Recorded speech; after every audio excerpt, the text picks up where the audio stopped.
Hello students, in this lecture we will continue our next topic, that is the most probable speed, average speed and root mean square speed of molecules. देखिए most probable speed पहले तो होती क्या है ये discuss करेंगे हम। जैसे कि इसके नाम से पता चल रहा है मोस्ट प्रोबेबल मतलब वो स्पीड जिस पे maximum number of molecules move कर सकते हैं किसी भी गैसीय सिस्टम के अंदर। तो मैक्सिमम नंबर ऑफ मॉलिक्यूल जिस स्पीड के साथ मूव करते हैं वो हमारे पास होती है मोस्ट प्रोबेबल स्पीड। ओके, तो इट मीन्स हम ये क्या कह सकते हैं इसकी डेफिनेशन से कि मॉलिक्यूल्स की प्रोबेबिलिटी जिनकी स्पीड ये होगी उनकी प्रोबेबिलिटी मैक्सिमम होगी, ये मतलब ही हुआ इसका। तो देखिए मैक्सवेल स्पीड डिस्ट्रीब्यूशन लॉ के अकॉर्डिंग हमने प्रोबेबिलिटी निकाली थी उन मॉलिक्यूल्स की जिनकी स्पीड C से C+DC रेंज के अंदर लाई करती है। वो हमारे पास एक्सप्रेशन था ये PC = dN/n। ये एक्सप्रेशन हमने फाइंड किया था ना, PC = dN/n। हाँ जी, ये वाला expression 4π m/2π kg⁻³ e⁻ -mc² 2 kT c² dc। अब देखिए हमें चाहिए मोस्ट प्रोबेबल स्पीड, तो इसको फाइंड करने के लिए हम क्या करेंगे, जो हमारे पास प्रोबेबिलिटी का एक्सप्रेशन है इसका with respect to c derivative करेंगे और उसको ज़ीरो रखेंगे। अब ऐसा क्यों कर रहे हैं वो देखिए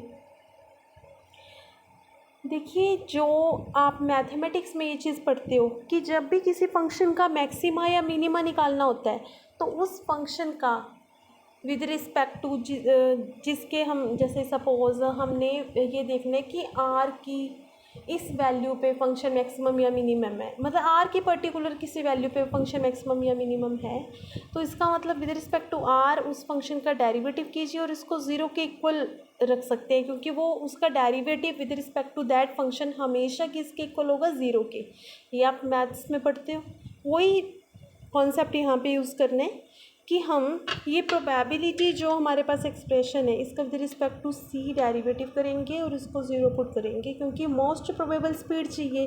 तो मतलब मोस्ट प्रोबेबल स्पीड निकालनी है तो स्पीड के विद रिस्पेक्ट टू इसका डेरिवेटिव होगा प्रोबेबिलिटी का। अब एक चीज़ और आपको क्लियर करना चाहूँगी, जैसे हम c यूज़ कर रहे थे r की जगह c, तो इन्होंने अब यूज़ करने को तो आप आर नोटेशन कर सकते हैं। एक्चुअली ना स्पीड जो होती है, स्पीड c लाइट की स्पीड के लिए वैसे सिंबल यूज़ करते हैं हम c, तो लेकिन वैसे भी हम नॉर्मली भी स्पीड को यहाँ c से रिप्रेजेंट कर रहे हैं नॉर्मली स्पीड को, तो इसलिए इन्होंने r की जगह c सिंबल यूज़ किया है। एक्चुअल में जो हम r θ φ से चीज़ समझते हैं वहाँ इन्होंने c इसलिए यूज़ किया क्योंकि स्पीड्स की बात हो रही है, यहाँ पे स्पीड का कॉन्सेप्ट है, तो इसलिए यहाँ पे इन्होंने c सिंबल यूज़ किए थ्रू आउट। अब देखिए 4π, अब इसका with respect to c derivative करना है, 4π m/2π kT⁻³ ये तो कॉन्स्टेंट है, इसको बाहर रखा। अब इस पे वो हम प्रोडक्ट रूल लगा देंगे, first function as it is, second का डेरिवेटिव प्लस फर्स्ट का derivative second as it is, तो c² का डेरिवेटिव हमारे पास हो जाएगा 2c और ये e एक्सप्रेशन e समथिंग वो एज इट इज़, फिर c² एज इट इज़ और ये एक्सपोनेंशियल वाले का डेरिवेटिव करेंगे। अब एक्सपोनेंशियल का डेरिवेटिव देखिए कैसे करेंगे, e⁻x मतलब जो भी होता है वो तो आता ही आता है, बट साथ में e की पावर में जो टर्म होती है उसका भी डेरिवेटिव साथ में मल्टीप्लाई में आता है, तो -mc² 2 kT है, इसका derivative with respect to c क्या होगा, -c² का 2c हो जाएगा, तो -2mc/2 kT, 2 से 2 कैंसिल, तो जो हमारे पास वैल्यू बची है -mc/kT वो पुट करेंगे, एक c² एज इट इज़ पड़ा है तो इसलिए c³ हो गया इस स्टेप में। ओके, जस्ट सिंपल डेरिवेटिव ही किए। अब इस एक्सप्रेशन से जो चीज़ कॉमन आ सकती है कॉमन ले ली और बाकी एज इट इज़ लिख लिया हमने, ठीक है। अब ये प्रोडक्ट जो है इन टर्म्स का ज़ीरो के इक्वल है, तो ये टर्म तो 4π इंटू समथिंग ये तो ज़ीरो नहीं हो सकता, c स्पीड की भी कुछ ना कुछ वैल्यू हो सकती है, बिकॉज ज़ीरो से इन्फिनिटी की रेंज थी। इसका मतलब क्या हुआ, अगर कुछ जैसे x1 into x2 into x3 equal to zero है और x1 x2 अगर ज़ीरो नहीं हो सकता तो एक चीज़ तो ज़ीरो होगी ना। अगर कुछ पैरामीटर्स का प्रोडक्ट ज़ीरो है तो उनमें से एक तो ज़ीरो होगा ही होगा। तो इट मीन्स हमारे पास पॉसिबिलिटी क्या बचती है कि 2 minus M C square by K T ये ज़ीरो के इक्वल होगा, ये वाला। तो 2 जो है इधर रखा, M C square by two, M C square by K T उधर जाके प्लस का हो जाएगा। तो M C square by K T is equal to 2 आ गया। इट मीन्स हमारे पास यहाँ से सी की वैल्यू निकालेंगे तो 2 के टी बाई एम उसका स्क्वायर रूट ये बचेगा। तो that is the value of the most probable speed. ठीक है, कोई क्रैम नहीं करना है यहाँ पे। तो हम आपने क्योंकि प्रोबेबिलिटी का with respect to c zero इसलिए रखा है क्योंकि मोस्ट प्रोबेबल स्पीड जिस पैरामीटर पे वैल्यू हम मैक्सिमम चेक करते हैं उसी के विद रिस्पेक्ट टू डेरिवेटिव करना होता है। और ये मैथमेटिक्स में पढ़ते हैं कि उसके with respect to derivative zero के इक्वल होते हैं। ओके, अब एवरेज स्पीड एवरेज स्पीड नाम से पता चल रहा है कि सभी मॉलिक्यूल्स की जो स्पीड है उनका एवरेज अगर हम इकट्ठा एवरेज निकाल लेते हैं वो हमें मीन स्पीड या एवरेज स्पीड देता है। अब मान लीजिए गैस है, एन मॉलिक्यूल्स हैं उसके अंदर, और उसके अंदर जो मॉलिक्यूल्स हैं उनकी स्पीड कुछ भी हो सकती है, ज़ीरो से इन्फिनिटी में लाई कर रही है। हम लेट कर लेते हैं कि जी एन मॉलिक्यूल्स, मतलब स्मॉल रेंज ले ली कि डी एन मॉलिक्यूल्स जो हैं वो उनकी स्पीड सी से सी प्लस डी सी के अंदर लाई कर रही है, मान लीजिए। तो अब एवरेज स्पीड फिर इन मॉलिक्यूल्स की कैसे निकालेंगे हम? एवरेज कैसे निकालते हैं? पहले तो अगर हम जनरली बात करते हैं कि सपोज़ 3 पार्टिकल्स हों, उनकी स्पीड है C1 C2 C3। अगर इसका ही एवरेज निकालना हो कैसे निकालेंगे? C1 plus C2 sorry C1 C2 C3 इन स्पीड्स है। C1 जो स्पीड है वो मान लेते हैं N1 मोलिक्यूल्स की है, C2 स्पीड N2 मोलिक्यूल्स की है। चलो सिर्फ ये दो ही ले लेते हैं अपन। अब अगर हमें और टोटल मोलिक्यूल्स मान लेते हैं N है, तो इसका अगर एवरेज निकालना हो तो क्या होगा? C1 N1 plus C2 N2। दोबारा देखिए, मैं आपको अभी बता रही हूँ ये।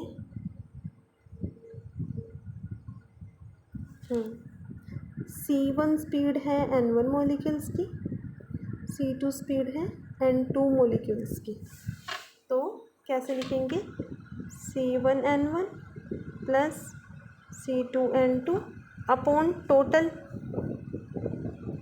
हम लेंगे स्पीड्स का, हमने लेना है ना अगर एवरेज स्पीड, नीचे टोटल मॉलिक्यूल्स।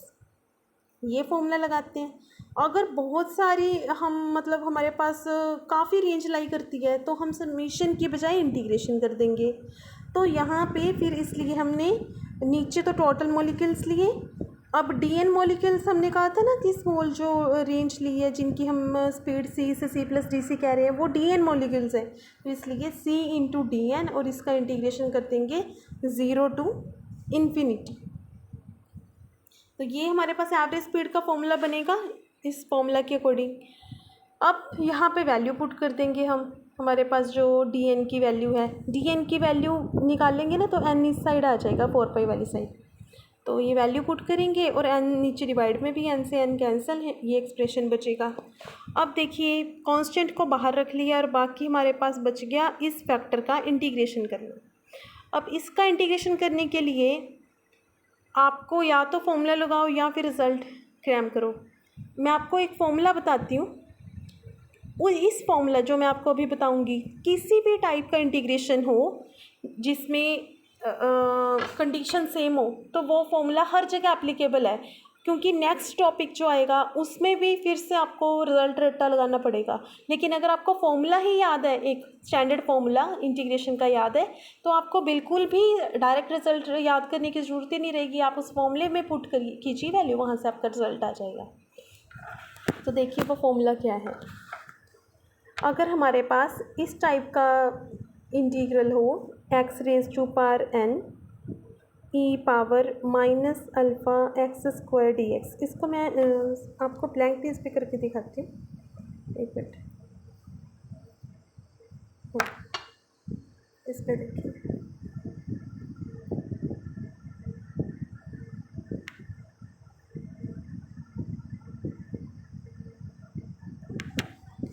देखिए एक्स रेज टू पावर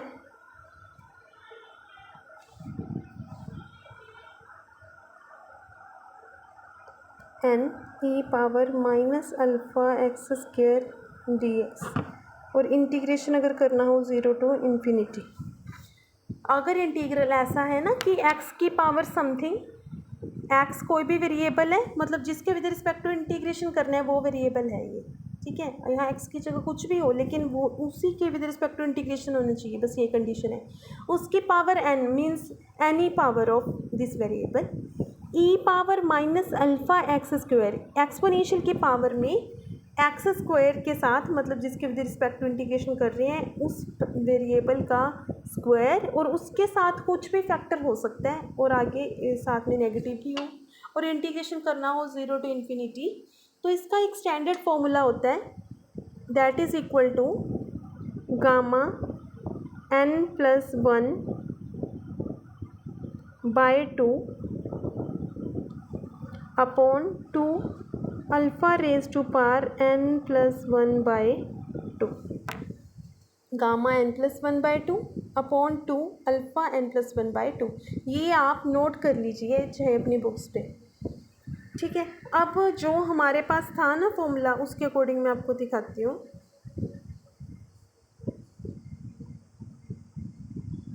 देखिए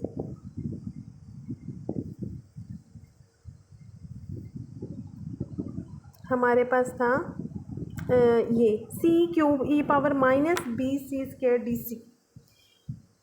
तो देखिए एक्स की जो एक्स की पावर एन डी सी के विद रिस्पेक्ट टू है ना इंटीग्रेशन, इसका मतलब जो 3 है पावर में वो एन की वैल्यू है। तो एन जो है हमारे पास क्या है,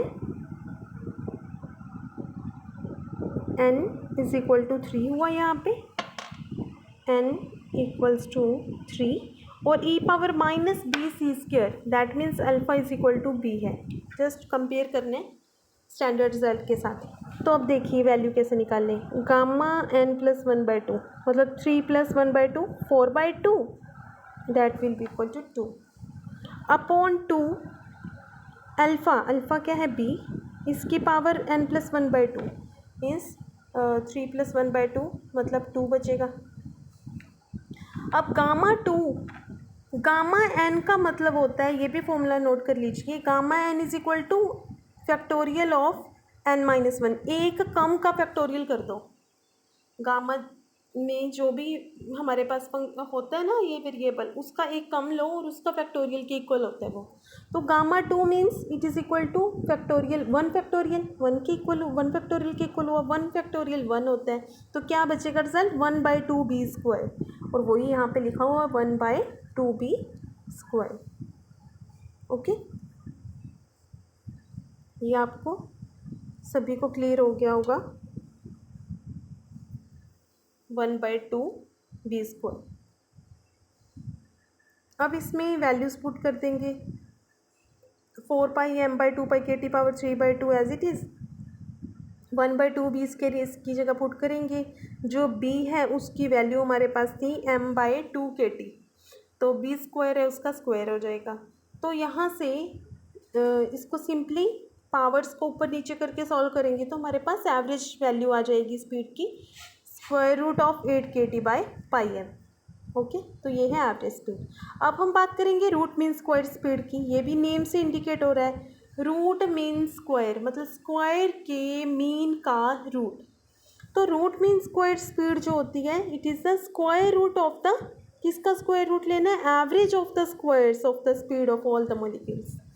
आप पीछे से चलिए ना, स्क्वायर के मीन का रूट, अब स्क्वायर के मीन का रूट लेना है। तो अभी एवरेज स्पीड मतलब मीन स्पीड कैसे निकाली थी, सी डी एन का इंटीग्रेशन अपॉन एन, यही था। अब क्या है, स्क्वायर के मीन का रूट, रूट बाद में सोल्व करेंगे। रूट अगर अभी नहीं कर रहे तो इसका मतलब सी आर एम एस की बजाय C R M S square लिख देना हम। अगर अभी स्क्वायर रूट निकालना है, स्क्वायर रूट में ऊपर अभी नहीं लिख रही तो इस साइड में स्क्वायर लिख दो, एक ही बात है, क्योंकि जब स्क्वायर को रिमूव करेंगे तो उधर रूट आ जाएगा। ठीक है, अब मीन स्पीड में क्या था, सी डी एन का इंटीग्रेशन अपॉन एन, बट हमें चाहिए स्क्वायर के मीन का रूट, तो सी की जगह सी स्क्वायर करना है। आपका रिजल्ट आ जाएगा C square D N upon N, उसका इंटीग्रेशन हो जाएगा 0 to इन्फिनिटी। अभी स्क्वायर रूट ऊपर पूरे के नहीं ले गया तो इसलिए उधर RMS जो वैल्यू है उसका स्क्वायर लिख रहे हैं, क्योंकि इस साइड हमने स्क्वायर रूट ऊपर नहीं लगाया। तो dn की वैल्यू पुट करेंगे यहाँ पे, फिर से हमें इंटीग्रेशन करना पड़ेगा, जो कांस्टेंट वैल्यू उसको बाहर रखा और इंटीग्रल के अंदर हमारे पास ये पैरामीटर बच रहा है। अब इसको फिर से वही रूल लगाएंगे, ये मैं आपको यहाँ पे भी अप्लाई करके दिखा देती हूँ सो दैट जब आप पढ़ो आपको प्रॉब्लम ना आए। देखिए c⁴ e⁻−mc² / 2kt dc, तो बिल्कुल इंटीग्रल तो वही वाला है जो आपको स्टैंडर्ड फॉर्मूला बताया गया था। अब इसको अप्लाई करते हैं। n की वैल्यू यहाँ पे 4 शो हो रही है, अल्फ़ा शो हो रहा है यहाँ पे, c² को छोड़ दो तो m/2kt, m/2kt। अब वैल्यू पुट कर दो, गामा n+1/2 मतलब गामा 4 + 1/2 मीन्स 5/2 अपॉन 2 अल्फ़ा क्या है m/2kt, m/2kt power n+1/2 means 5/2। ठीक है, अब इसको सॉल्व करते हैं। एक स्टैंडर्ड फॉर्मूला फिर से लिखिए। देखिए गामा n जो होता है ना, इसको n-1 का फैक्टोरियल भी लिख सकते हैं, या फिर n-1 का फैक्टोरियल ना लिख के n-1 इंटू गामा n-1 ये भी लिख सकते हैं। गामा n को n-1 का फैक्टोरियल या फिर n-1 इंटू गामा n-1 ये भी लिख सकते हैं।